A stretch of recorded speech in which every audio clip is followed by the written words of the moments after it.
உயிரிழந்தவர்கள் குடும்பத்தை நேரில் சந்திக்க இருக்கிறார் விஜய். மேலும் விவரங்களை எமது செய்தியாளர் தாயுமானவன் வழங்க கேட்கலாம். தாயுமானவன், எப்போது அவர் சந்திக்க இருப்பதாக தகவல் கிடைக்கப்பெற்றிருக்கிறது? முழு விவரங்களை பதிவு பண்ணுங்க. தமிழக வெற்றி கழகத்தினுடைய தலைவர் விஜய் கரூர் மக்கள் சந்திப்பு நிகழ்ச்சியின் போது எதிர்பாராத விதமாக ஏற்பட்ட கூட்ட நெரிசல் மற்றும் தள்ளுமுள்ளு காரணமாக 41 பேர் பரிதாபகரமாக உயிரிழந்தனர். 100க்கும் மேற்பட்டோர் மருத்துவ சிகிச்சையிலிருந்து தற்போதுதான் மீண்டு இல்லம் திரும்பியிருக்கிறார்கள். ஒரு துயரமான சம்பவம் நடைபெற்றிருக்கக்கூடிய ஒரு சூழல்ல தவேக தலைவர் விஜயின் தரப்புல ஒரு காணொலி என்பது வெளியிடப்பட்டிருந்தது. இதற்கு மத்தியில தான் விஜய் அவர்கள் எப்போது கரூர் வருகை தர இருக்கிறார், பாதிக்கப்பட்டவர்களை நேரில் சந்திக்க இருக்கிறார் என்பது போன்ற கேள்விகள் பரவலாக எழுப்பப்பட்டிருந்தது. இந்த நிலையில தான் உயிரிழந்தவர்களுடைய குடும்பத்திற்கு 20 லட்சமும் காயமடைந்தவர்களுக்கு 2 லட்சமும் அளிப்பதாகவும் விரைவில் நேரில் வந்து சந்திப்பதாகவும் விஜய் தங்களுடைய இரங்கலை தெரிவித்திருந்தார். இந்த நிலையில கரூர் மாவட்ட நிர்வாகிகள் மூலமாக தவேக தலைவர் விஜய் மக்கள் சந்திப்பு நிகழ்ச்சியில உயிரிழந்த அந்த 41 நபர்கள் மற்றும் படுகாயமடைந்தவர்களுடைய விவரங்களை சேகரித்து தலைமைக்கு அனுப்புவதற்கு உத்தரவிட்டிருந்தார். அந்த வகையில் அந்த 41 நபர்கள் மற்றும் படுகாயமடைந்தவர்களுடைய விவரங்கள் என்பது சேகரிக்கப்பட்டு கட்சி தலைமைக்கு அனுப்பப்பட்டிருப்பதாக தகவல்கள் என்பது வெளியிடப்பட்டிருக்கிறது. ஏற்கனவே கரூர் மாவட்ட செயலாளர் கைது செய்யப்பட்டிருக்கக்கூடிய பட்சத்தில் மீதம் இருக்கக்கூடிய மற்ற மாவட்ட நிர்வாகிகளை தொடர்பு கொண்டு தற்போது அதற்கான பணிகள் என்பது முன்னெடுக்கப்பட்டிருப்பதாக தகவல்கள் என்பது வெளியிடப்பட்டிருக்கிறது. எனவே விஜய் அவர்கள் கரூருக்கு விரைவில் வருகை தர இருப்பதாகவும் பாதிக்கப்பட்டவர் குடும்பங்களை நேரில் சந்தித்து ஆறுதல் தெரிவிக்கவும் நிதி உதவியும் வழங்க இருப்பதாக தகவல்கள் வெளியிடப்பட்டிருக்கிறது.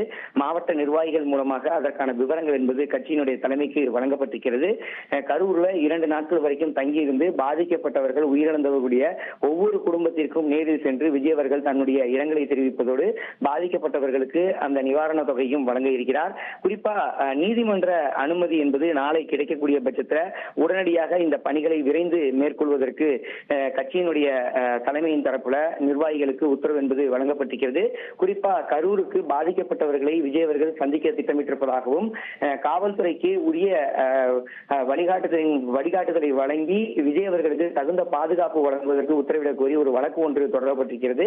அந்த வழக்கின் விசாரணை நாளைய தினம் வர இருக்கக்கூடிய ஒரு சூழல்ல அந்த வழக்கு நீதிமன்ற அனுமதி நாளை கிடைக்கக்கூடிய பட்சத்தில் உடனடியாக விரைந்து இந்த பணிகளை மேற்கொள்வதற்கு நிர்வாகிகளுக்கு வழிகாட்டுதல் என்பது வழங்கப்பட்டிருக்கிறது.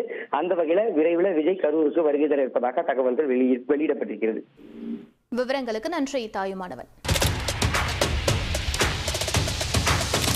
அதிமுக்கிய விவரங்களை அனைவருக்கும் புரிய வைக்கும் பாட்காஸ்ட். பொருளாதாரத்தை பல ட்ரில்லியன் ஆயுதங்களை கொள்முதல் செய்கிறது.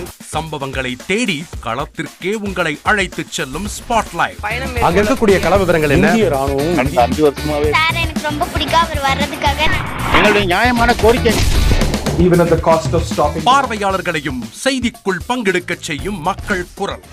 50 ரூபாய் எங்களுக்கு தண்ணிக்கு ஒரு தீர்வே இல்லங்க. 10 வருஷமா எங்களுக்கு சரியான ஒரு விடிவு கிடைக்கவில்லை. 60,000 ஏக்கருக்கு தான் கேட்கிறோம். பிச்சை கேட்கறாங்க.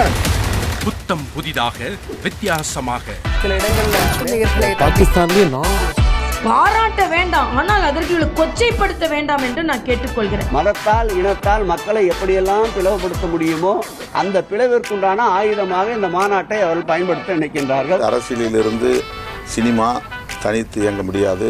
அனைத்தும் உங்களுக்காக. எப்போதும் இணைந்திருங்கள் தந்தி டிவியுடன்.